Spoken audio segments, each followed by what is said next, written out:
یہ کہانی ایک پینٹنگ کی ہے۔ کہتے ہیں کہ یہ پینٹنگ کالے جادو کا استعمال کر کے بنائی گئی ہے۔ یہ پینٹنگ جس کے پاس بھی گئی وہ اس پینٹنگ کے کالے سائے سے بچ نہیں سکا۔ نبیل ایک بہت بڑا بزنس مین تھا۔ ایک بہترین بزنس مین کے ساتھ ساتھ وہ آرٹ کا بھی شوقین تھا۔ جہاں جہاں بزنس کے سلسلے میں جاتا تھا وہاں کی آرٹ گیلری ضرور وزٹ کرتا تھا اور کوئی نہ کوئی پینٹنگ خرید ہی لیتا۔ اس دفعہ بھی اسے ایک پرانی پینٹنگ بہت پسند آئی۔ وہ پینٹنگ میں کچھ ایسا تھا کہ وہ اس کو خریدے بغیر نہ رہ سکا۔ نبیل اس پینٹنگ کو گھر لے آیا اور اس نے وہ پینٹنگ اپنے ملازم بھولا بابا کو دی۔ انہوں نے وہ پینٹنگ بیڈ روم میں لگا دی۔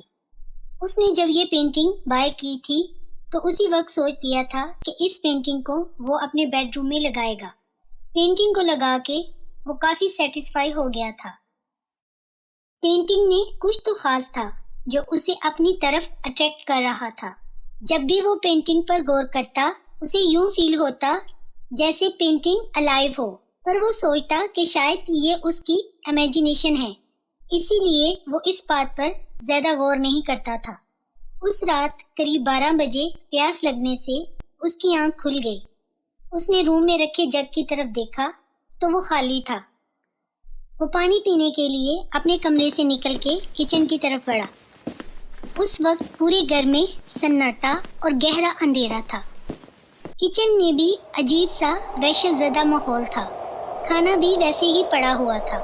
وہ جانتا تھا کہ بولا بابا تو کبھی بھی کچن ایسے نہیں چھوڑتے تھے، تو آج پھر کیا ہوا؟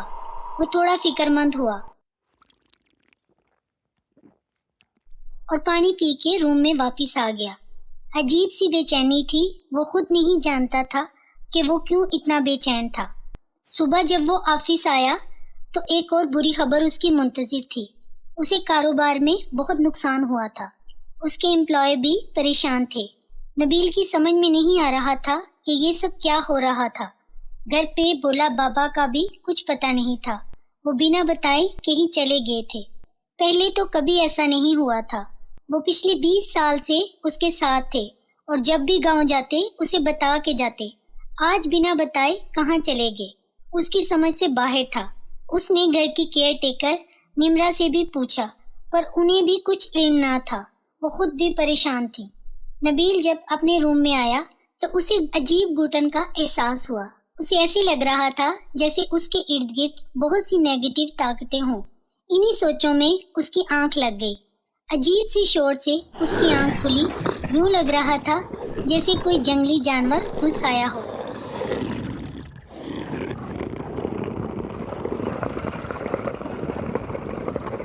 پہلے تو وہ ان آوازوں پر غور کرتا رہا۔ وہ جیسے ہی باہر کی طرف جانے لگا اس کی نظر پینٹنگ پر پڑی تو وہ چونک گیا۔ پینٹنگ کا فریم خالی تھا۔ وہ پریشان ہو گیا کہ پینٹنگ خالی کیسے، پر وہ ان سب باتوں کو نظر انداز کر کے دبے پاؤں ان آوازوں کا پیچھا کرنے لگا۔ وہ ہال میں سے گزرتے ہوئے آوازوں پر غور کرنے لگا۔ وہ کچن کی طرف بڑھا۔ کچن خالی تھا اور تھوڑا آگے آیا تو اسے خون کے پاؤں کے نشان دکھائی دیے۔ وہ آگے آیا تو سامنے کا منظر دیکھ کے اس کے ہوش اڑ گئے۔ سامنے کیئر ٹیکر نمرا کے ٹکڑے پڑے تھے۔ فرش پہ ہر جگہ خون ہی خون تھا۔ اس کے لیے وہاں کھڑا ہونا مشکل ہو گیا۔ اس کی سانسیں اٹکنے لگیں۔ وہ عجیب سا کریچر اور یہ سب دیکھ کے وہ الٹے پاؤں باہر بھاگا۔ اس نے مڑ کے دیکھا پر وہ کریچر اس کے پیچھے نہیں آ رہا تھا۔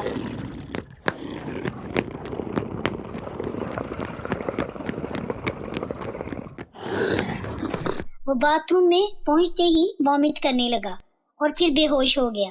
جب اسے ہوش آیا اس نے روم میں آ کے دیکھا وہ پینٹنگ اپنی جگہ موجود تھی۔ اس کو رات کا منظر یاد آیا۔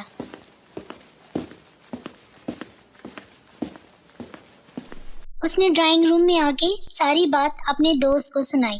اس کا دوست پیرانارمل ایکسپرٹ تھا۔ اس کے دوست نے اسے بتایا کہ یہ سب اس پینٹنگ کی وجہ سے ہو رہا ہے۔ وہ پینٹنگ کالی شکتیوں سے بنی ہے، اس لیے اسے جلد سے جلد اس پینٹنگ کو ختم کر دینا چاہیے۔ نبیل نے دیکھا کہ سورج نکل آیا تھا۔ دن کے وقت ان شکتیوں کی طاقت ختم ہو جاتی ہے، اس لیے اس نے پینٹنگ کو اٹھایا اور اور صحن میں لے جا کے آگ لگا دی۔ پینٹنگ سے عجیب و غریب آوازیں آنے لگی، ہر جگہ دھواں ہی دھواں تھا۔ پینٹنگ پوری طرح جل چکی تھی اور سب کچھ نارمل ہو گیا۔